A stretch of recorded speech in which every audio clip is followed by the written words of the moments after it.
This podcast contains graphic descriptions that some listeners may find disturbing. Listener discretion is advised. All right, now, with that being said, welcome to the Mortal Musings Podcast.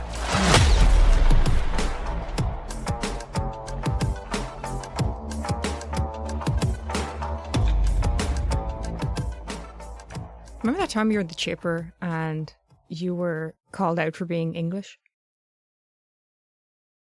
I wasn't called out. Well. She said it to her fella very quietly. And that was my first night in this country. Yeah, what was it? They had just ordered or whatever, they were waiting to pay, and then you ordered, she heard your accent and just went, he's English. Yeah, I was going to pay for theirs. As if it was an affliction. I was going to pay for their meal. And then I heard that. Why would you pay for their meal? Because their card kept declining. I bet you're fucking delighted now, aren't you? I was just being nice. Yeah, she went, this is exactly how she said it. You ready? He's English. Ah, sick! According to statistics, the average person walks past 36 murderers in their lifetime. Oh my God, she was murdered. It was a murder? Unlike in Hollywood movies, they're not easy to spot. Where is she, buddy? Where is she? The devil made me turn her into ashes. They seamlessly blend into our everyday lives, assuming roles as friendly neighbours, helpful colleagues, or even the person lying beside you each night. I wanted to be out of jail. I couldn't wait till I got out. I was in there with someone who was clearly psychopathic. Using investigative research and primary audio, Morbidology is an award-winning true crime podcast that shines a light on the darkest corners of humanity. Through our investigation, we have obtained evidence which we are not releasing at this time, which leads us to believe Jolene is not alive. Tune into Morbidology each week across all podcast platforms.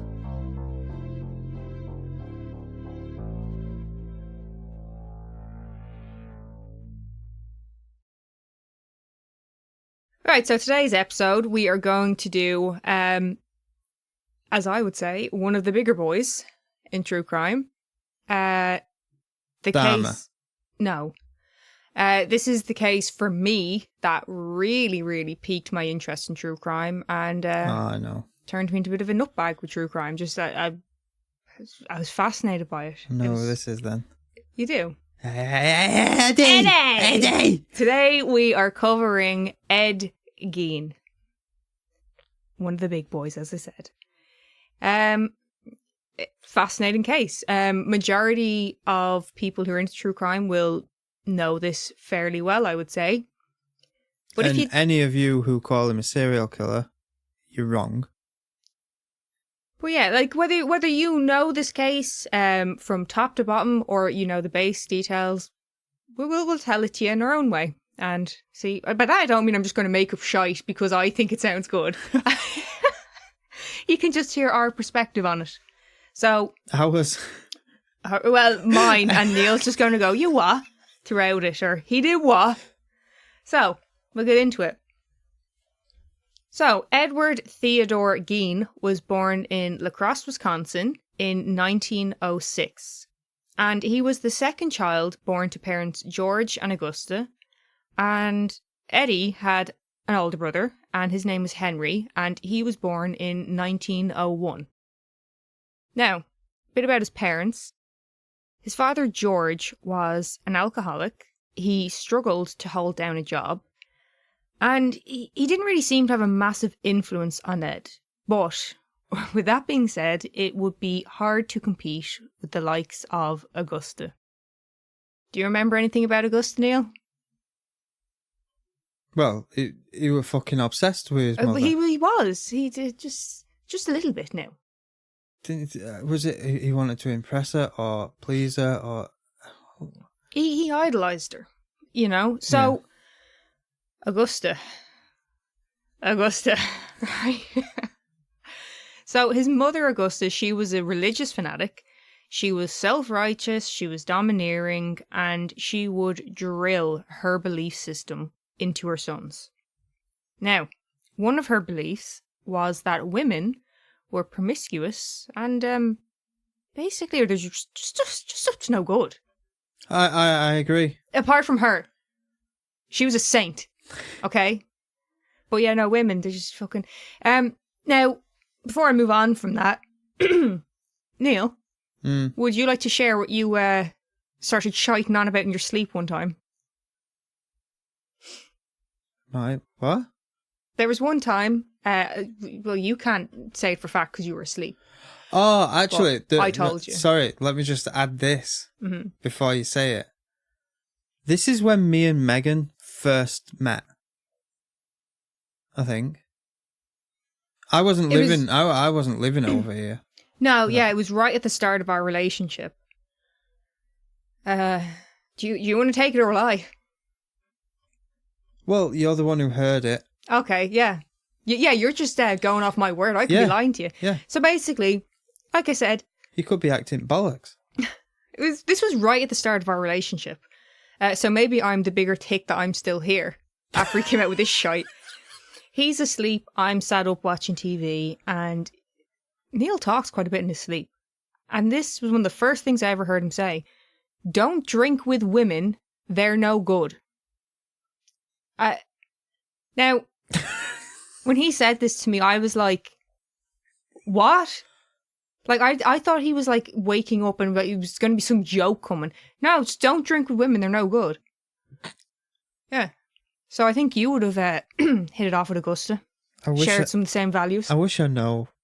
I wish I knew what I was dreaming. Quite often when you start talking shit in your sleep, I'll be like, who said that? Why did you go there? What's happening? To try and see if I can get more of a story out of you. Sometimes you will, and other times you look annoyed. And there's too much questioning going on here. But anyway, yeah, Neil and Augusta, same values. They're great together. They, clearly they would have hit it off had they met. Yeah. Yeah. Fabulous woman. So, going hand in hand with the fact that women are all apparently promiscuous and no good, she believed that sex was purely for procreation and should not be enjoyed. All right? She obviously weren't with the right man. Well, George wasn't doing it for her. So by 1915, the Gein family decided to move from La Crosse to Plainfield, Wisconsin. And it was said that his mother wanted to move away from the city. Well, the city's like, it's full of sinners. It's just no good. All those women. Yeah, because you don't get women out in back house of nowhere. No. City equals bad. So after this move, like I said, they ended up in Plainfield on a very isolated farm, which was perfect for Augusta's views because, she seemed to want them cut off from any kind of normality or socialization. So she was living her dream, it seems. They only really left their residence to attend school, and Ed was said to have been a more timid child, socially awkward, as you could guess from his upbringing. And yeah, Ed would end up forming a very close bond with his mother, and it was said that he idolised her. Now, the same can't be said for his brother, Henry. Henry did not agree with his mother's viewpoints, and he would often speak out against her beliefs that she tried to reinforce in them. I bet he got clouted. It's interesting, isn't it? Because it's the same families, same household, and you've got one goes this way, one goes that way. Yeah. You know what I mean? What was the father's beliefs? He, like I said, he didn't seem to have a massive impact. He was very kind of overshadowed by Augusta, which, yeah, it's how can you stand up next to her? Like, regardless of her beliefs, whether you agree with them or not, which I'm guessing majority of you, I hope fucking don't. She was clearly very strong and stood by what she believed in. Go on. Well, like, you're saying she's very strong, but I'm very stubborn. Like, yeah, but maybe George wasn't. Maybe George was like, I'm fucking sick of hearing this. I'm going to go for a fucking jar. Like, can't be dealing with this. So, moving on to 1940. This was when Ed's father, George, passed away from heart failure, and that was due to alcoholism. No shit. No, he had a little bit of a problem with the drink. If you're in Ireland, that's what you say about an alcoholic. It's this. They're not an alcoholic. It's not an addiction. They're a slave to the drink. They're a slave to it. It's just all.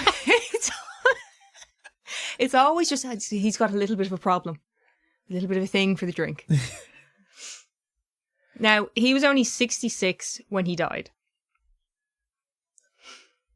So after his father's death, Ed and Henry would contribute financially to the household. Ed would often babysit kids in the area, as well as doing some handyman work. You okay? Wait, people let him babysit the kids? Oh, yeah. The children? Yeah, yeah. Edward Gein. Eddie! Eddie! No one's going to want to Little listen to Ed. this. Little Ed, yeah.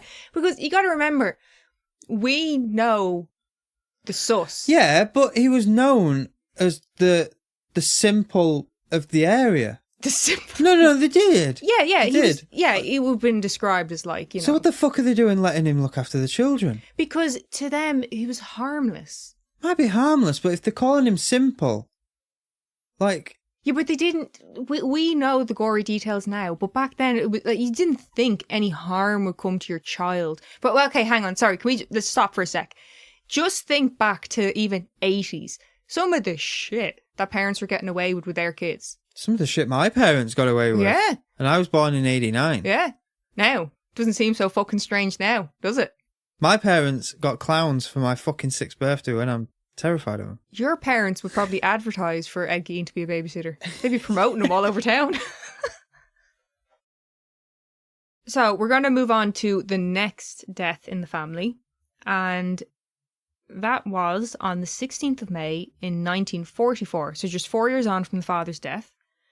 Ed and Henry were out on their property and they were burning vegetation when the fire got out of hand. Now, the fire department were later called and they managed to extinguish the fire, but afterwards there was no sign of Henry. August did it. Augusta. What? Augusta. The mother. Yeah. No. So Ed would... No. Ed would report his brother missing, and a search party was sent out and they later found the body of Henry Gein. That's the brother. That's his brother, yeah. Okay. He was found face down and thought to have died from heart failure, as there was no burns or injuries found on the body at that moment in time. But Harold Schechter, have you heard of him? Shipton? Harold Schechter. No. Oh. No, Harold Schechter, he's an author. Oh, he loves a bit of true crime. Okay. Oh, he loves it. He's wrote books on, obviously, Eddie, H.H. Holmes, Albert Fish, and more. He you know, like I said, Eddie is a big boy in true crime. He's a big boy in true crime books. Okay. Loves it. So, he later said that there were bruises found on Henry's head, but authorities dismissed that claim. Yeah, because he's a lad. What do you mean? Well, how old were he? 44, so he would have been, what, late 30s? Okay. I was going to say, as a kid, you know, you're falling out of trees, you... Yeah, no, he was a grown man. Okay.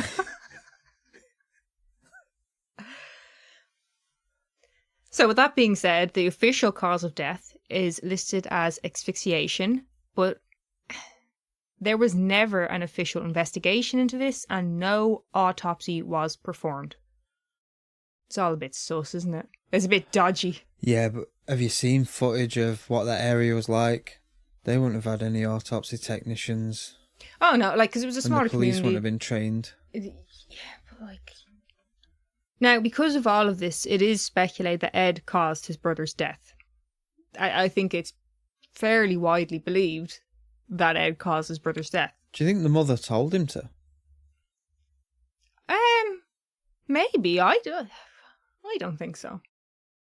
Now, like, this theory, as you've just said, is made more convincing by the fact that Ed worshipped his mother. Not only did his brother not share in the worship, but would actually go against her worldviews. So I personally believe it's, he spoke negatively about her and it got to Ed. Yeah. But it could be what you said. I don't think so, but, agree to disagree. It's become a bit of a fucking slogan of ours, hasn't it? Well, apparently mine's what? What? Huh? Thanks for that. That's another one of yours. So after the death of his father and now his brother, it was just Eddie and his mother. Shortly after Henry's death, though, Augustus suffered from a paralysing stroke.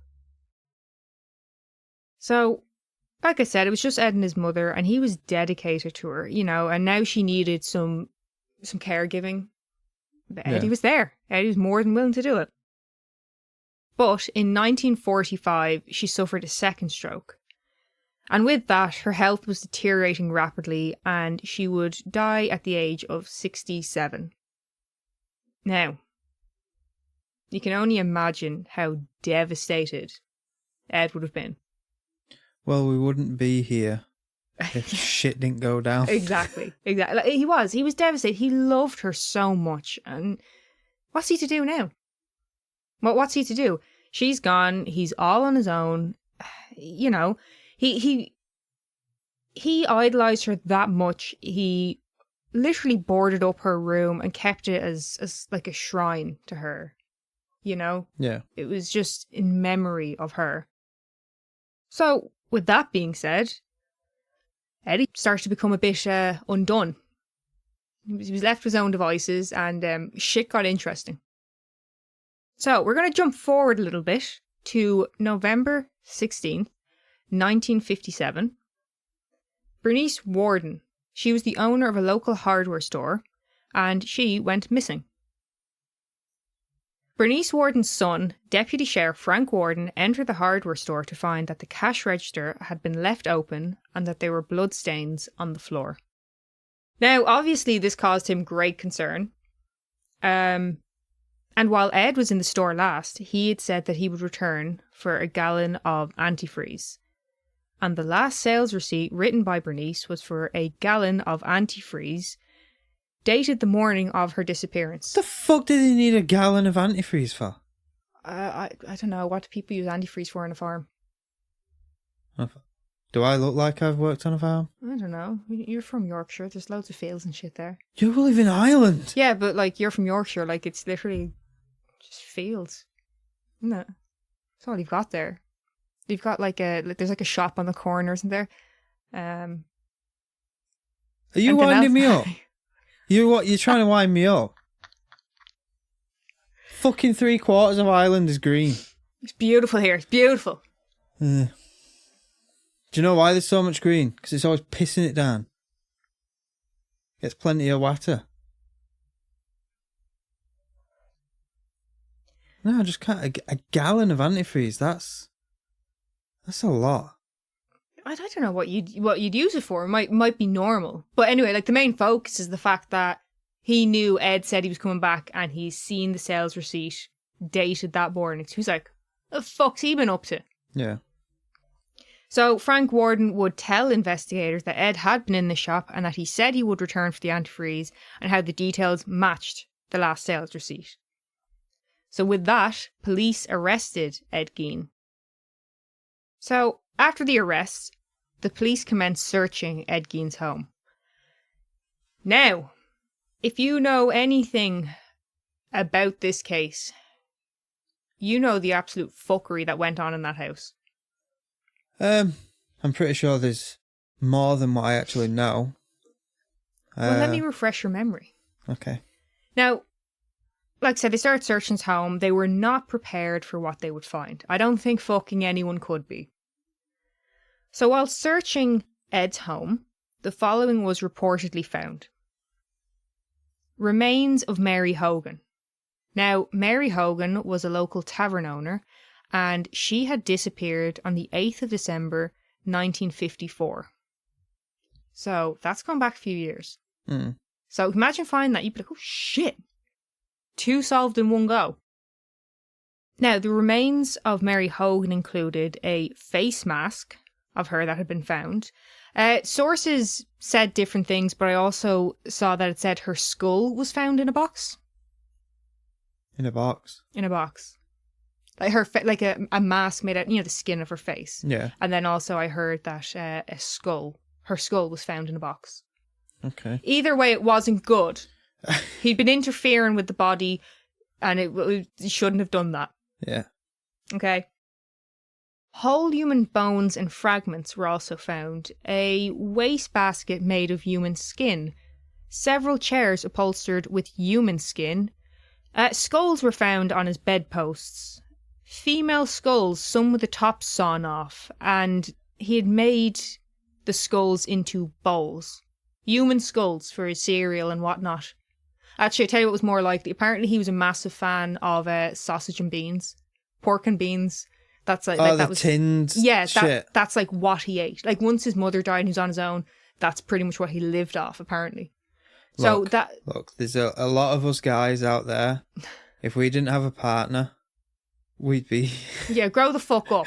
But the only thing I'll say for you is at least you're not eating them out of a human fucking skull. No, we'd eat them out of the tin. Well, it's still better than a human skull, isn't it? Some other bits that were found. A corset made from a female torso skinned from shoulders to waist. Leggings made from human leg skin. Masks made from the skin of female heads. And also Bernice Warden's entire head in a burlap sack. Bernice Warden's heart found, quote, in a plastic bag near the stove. 9 vulvas in a shoebox. What the fuck's a vulva? Like, skin around the vagina. Lips? Yeah. Why did you say lips? A very well-known item. I think this was kind of one of the... If you don't know the case well, you probably have heard of this at least. A belt made from female nipples. That's one I can remember. Yeah, it was a big one. 4 noses. A pair of lips on a window shade drawstring. Now, when they say on the drawstring, did it look like he just placed in there, or was it like part of an intricate design? Do you know what I mean? I don't know. You'd have to ask Eddie. A lampshade made from the skin of a human face. Fingernails from female fingers. What? Yeah. So, what are we going to do with fingernails? I don't know. Maybe he was going to stick them onto gloves or something? I don't know. You'd have to ask Eddie. So, as if that isn't, horrifying enough, there was even more. But wait, there's more. In Ed's shed, they found the body of Bernice Warden, hung upside down by ropes. And how the body had been left, it was similar to how hunters would string up a deer. The torso was slit open. Apparently it's called dressing out, which is the process of removing the entrails and internal organs to cool down the body faster. I didn't know that. I learned something. I don't go hunting. But now if you do, you know what to do. Yeah, now I know. Bernice had been shot with a .22 caliber rifle. So, during questioning, Ed confessed to investigators that between 1947 and 1952, he made as many as 40 trips between 3 different graveyards, all in the middle of the night. While in what he described as a dazed-like state, he would exhume recently buried bodies. Now, the bodies were usually that of middle-aged women who had a likeness to that of his mother. So, the first grave was that of Eleanor Adams, and her grave was located about 12 feet from Augusta's grave. So I wonder, was it one of those things, he was visiting his mother and he's like, you know what I could fucking do? Or had he just noticed her grave and picked it out? It was the first one. So after confessing to the grave robbings, Ed would lead investigators to these graves. And while examining the graves, some of them were empty, and some, Ed had actually returned some of the body parts, as well as belongings, such as maybe a wedding ring or what have you. He also denied engaging in sexual activity with the corpses, stating, quote, "They smelled too bad." Can I speak on that? Of course. So, for part of the research you did for this one was the new Ed Gein documentary. I didn't really watch it like you. I know one episode I fell asleep. But there was one guy I kept seeing, and he kept... It was like he was fixated on... He was really pushing the narrative of he was a necrophile. Yeah. Yeah. And you were like, there's... Like, anything you learn from that is... He doesn't like... I can't see him lying on about anything. He was so just honest with his answers. Look, my personal opinion on this is that I can fully believe that there is a sexual element to it. I wouldn't be surprised by that. I don't necessarily think that is the be-all and end-all here, but I'm not going to deny, I'm not going to be like, no. I don't believe he was engaging in necrophilia. No. I don't think it doesn't seem to make sense to me. For me, with everything else. For me, I think he was, it was a bit simple, and he missed his mum, and he was trying to not build his mum, but like. Well, see, I don't believe that angle either. That's a very popular one. We'll get into that a little bit further down. Don't worry. But like you said, who the fuck am I to say this guy's an expert in this field? But it's just, there's so many different kind of was it this, was it that? It's such an interesting case. I just know he was pissing me off every time he was on. So while Ed was actually in custody, Sheriff Art Schley was reported to have roughed up Ed. Oh, really? He got a little bit hands-on. Why do I feel defensive of it? Of Ed? I know. So, the crimes that Ed committed deeply affected Schley. It was one of his first cases as sheriff, and what a fucking case to have. Yeah. Not to mention, he was actually friendly with Frank Warden, so there's a personal aspect to it. Schley and his family also lived there, and his daughter said that Ed was always nice, polite, and always said thank you when he received his food. So, like you said, it's almost defensive of someone. Yeah. You hear people say this a lot, I know what he did was so bad, but on the other hand, of just a day-to-day interaction, he seemed like such a kind of quiet, nice, polite person. Yeah. It's that whole kind of... Which quite a lot of serial killers people say that about. Well, yeah. You'd never have thought it of him. He was lovely. I can't Salt believe... of the earth, that guy. But actually, that's a funny one, because it's always either, I never would have expected, or I always knew he was a wrong'un. Yeah. Just one other thing about Sheriff Schley as well. He actually died quite young. He was only 43.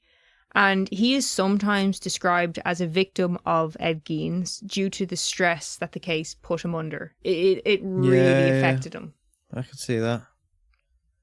So, because of Ed's crimes, they actually earned him the nickname the Butcher of Plainfield and the Plainfield Ghoul. Ghoul? Ghosts, goblins, scary shit. Ghoul. Okay. So like we discussed, the different furnishings he had in his home. He also had a female bodysuit made from skin. Megan's favourite bit. I mean, look here. This is, as much as I'm as fascinated as I am by this case, it's one of the things that freaks me out the most. I don't there's a scene in one of the Ed Gein movies, and it's just when he comes out fucking in the suit, dancing and pounding on that fucking pot. Look it. I was done. That was it. That's enough. It was a good movie though. It really was. So, more so, your opinion on why he's done this. It has been said that Ed created this suit as a way to crawl into his mother's skin. That's more your opinion on it, isn't it? Yeah. It's kind of the mother thing. Nothing sexual, in my eyes. In my opinion, I think this is the more likely thing. So, it's been thought that Ed was interested in gender reassignment surgery.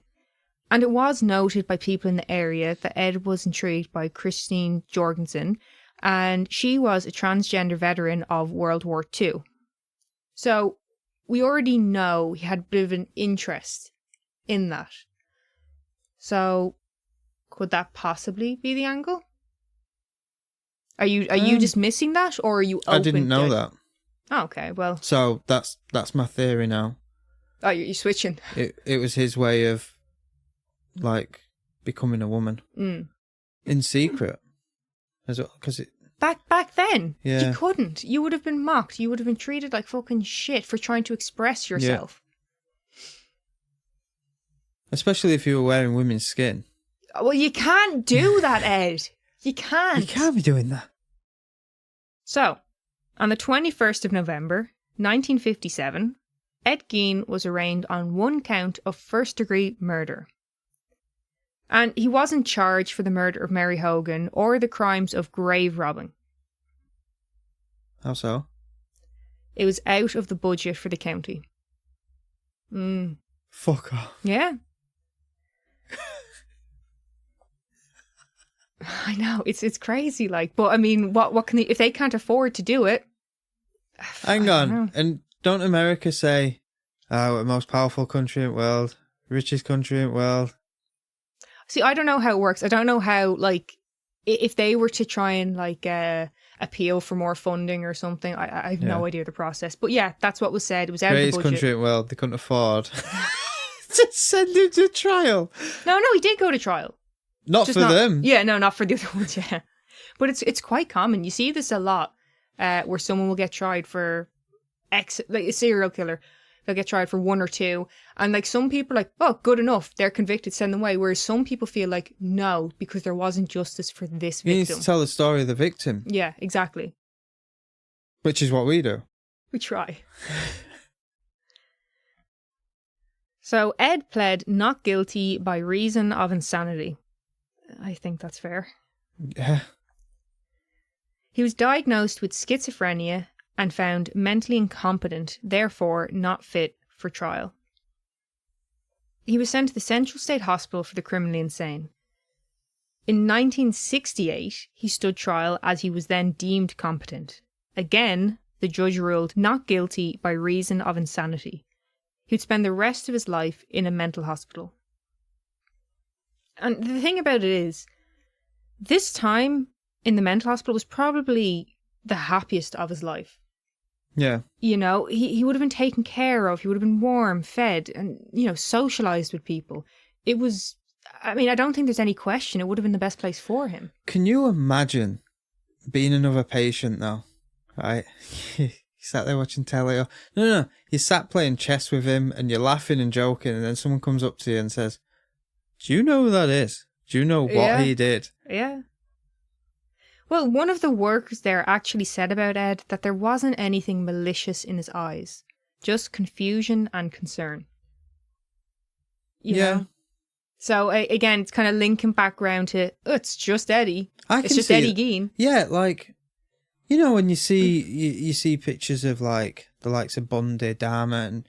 They're a bastard. You can say they look fucking evil. Whereas any picture I've seen of Ed Gein, it's nobody looks harmless. He doesn't look... He's not fully comprehending the situation almost. Yeah. Like, he obviously knows what he did was bad. And, you know, he says it that, like, you know, oh, it's pretty bad what I did.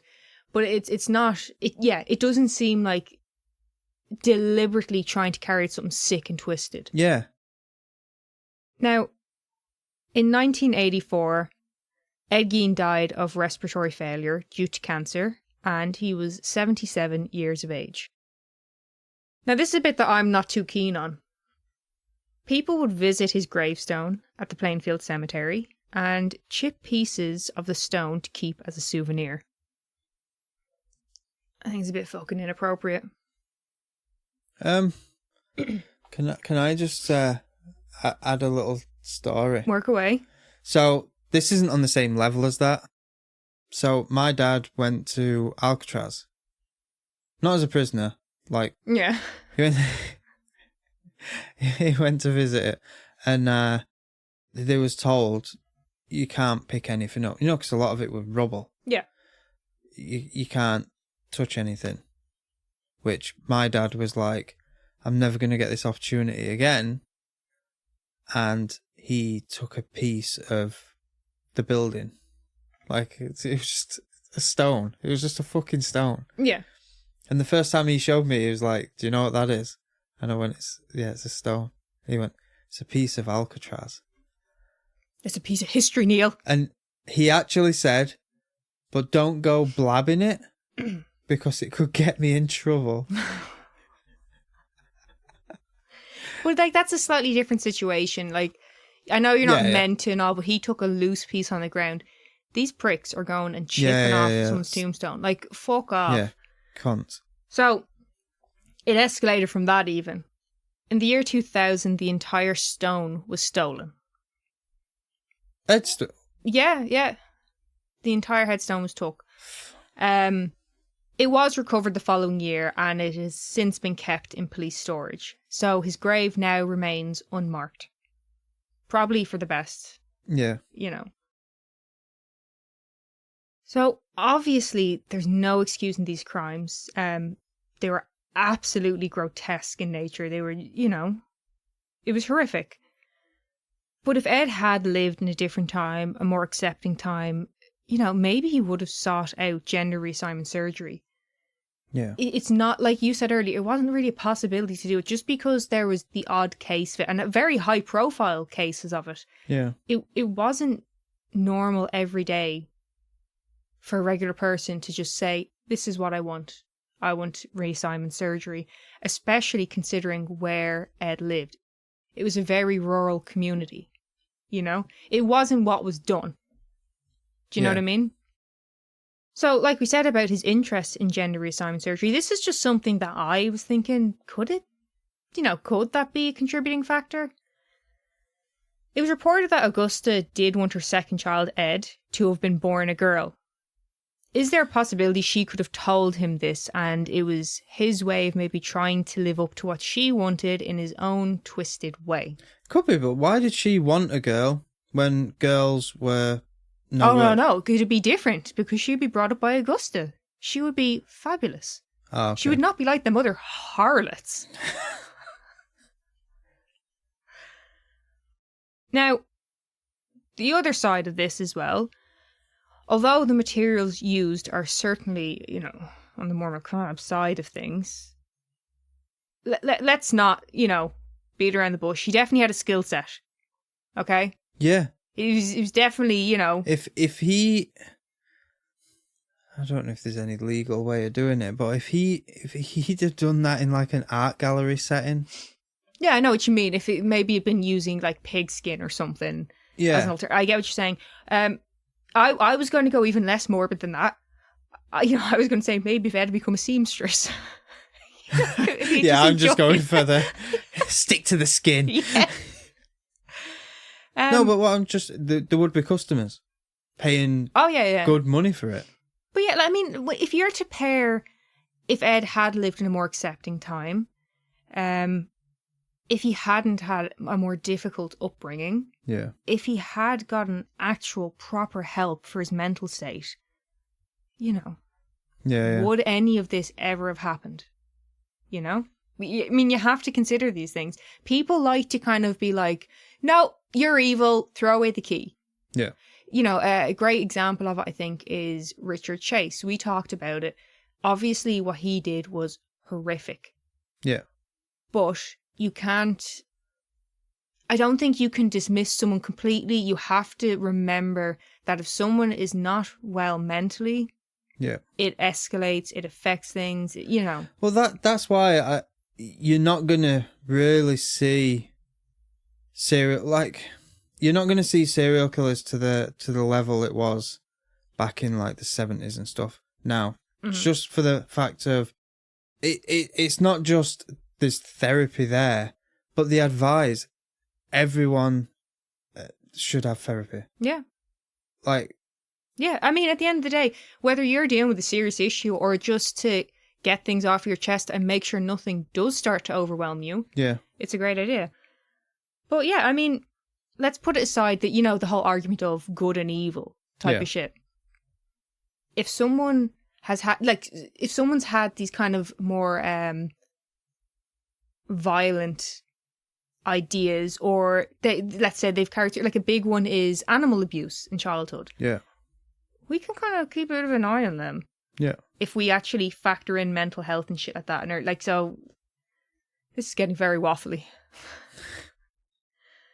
In 1958, this was obviously back while Ed was still in detention, his house burnt down.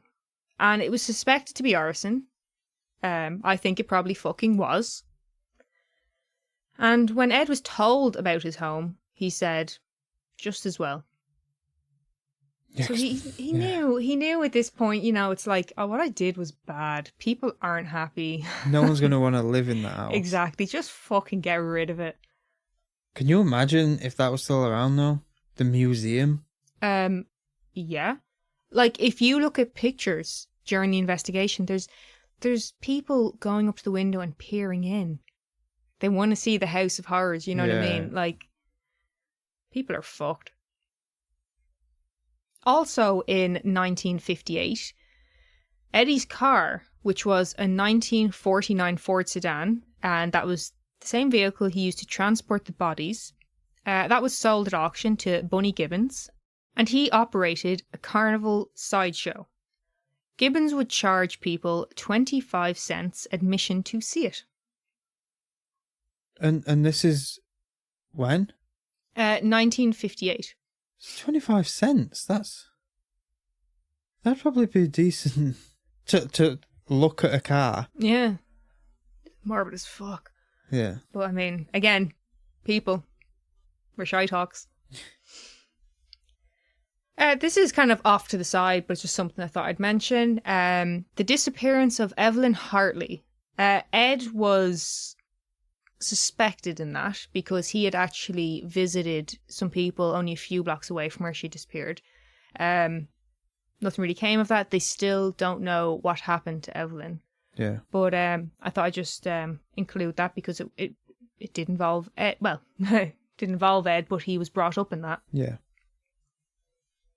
Now, Ed Gein's crimes have had a massive influence on the horror genre. Films such as the 1960s classic Psycho, 1974's The Texas Chainsaw Massacre, and 1991's The Silence of the Lambs. And, I mean, the list goes on. You know, I'm a big fan of Rob Zombie. I fucking loved, in particular, The Devil's Rejects. Yes. There's definitely some inspiration there. 100%. You know? It's just... Horror movies would not be the same today had people not been able to take inspiration from the bad, you know, make art out of something bad that had happened. Yeah. You know what I mean?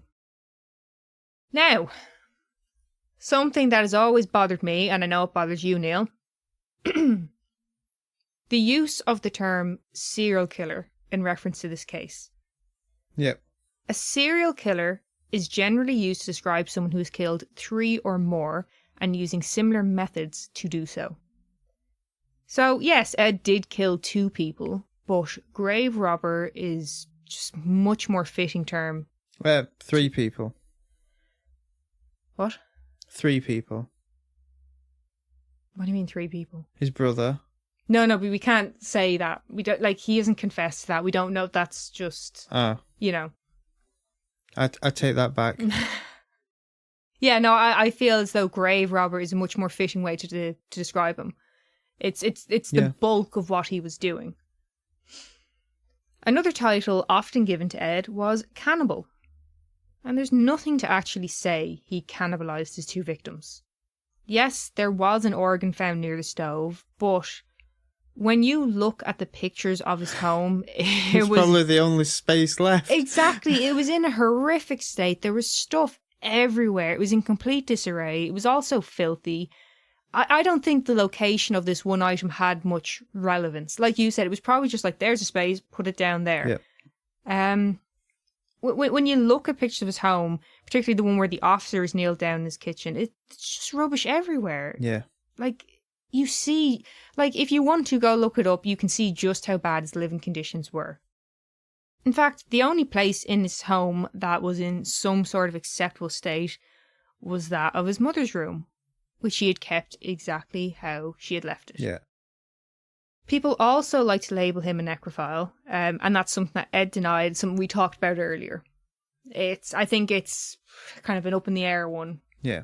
And I suppose it also depends on your definition of it. Is that going basically just purely on if there's a sexual aspect, or are you talking about full on like necrophilia? Yeah. I don't know.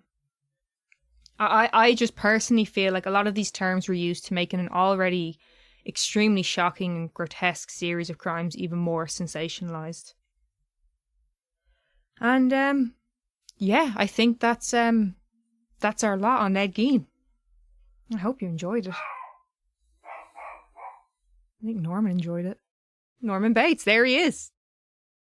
If you didn't know, our dog is named after Norman Bates, thanks to Megan. It's a great movie. And he's obsessed with his mother. He is, yeah. So I think with all that being said, that's Eddie Gein for you. I mean, I really enjoyed this case. This, like I said, this is one that's always fascinated me. I think always will. If there's ever any more information to come out, like when I watched that recent documentary, it was so interesting to me to be able to hear his voice for the first time, because it was like, it was exactly what I expected him to sound like, but it was still just like that confirmation, just more detail into who he was as a person. And did you agree with me? But his answers seemed honest. I believe so. Yeah. Look, I don't want to be a dick and be like, no, I think this. These people have, years of experience and training. Obviously, you know more than I do. Yeah. I'm just some fuckwit with a microphone. But I don't know. I think Speak for yourself. I think, right, yeah, you've loads of experience. I have fucking none. But I think it's always interesting to hear the conversation brought up and have a debate over it. I think it should always be kind of somewhat open to discussion. Yeah. Like, for anyone listening, if you haven't watched it, go and watch it and you tell us.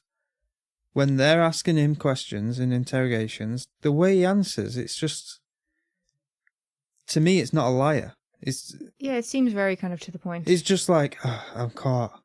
Oh, and if you're a fan of Last Podcast on the Left, the guys from that are also on it.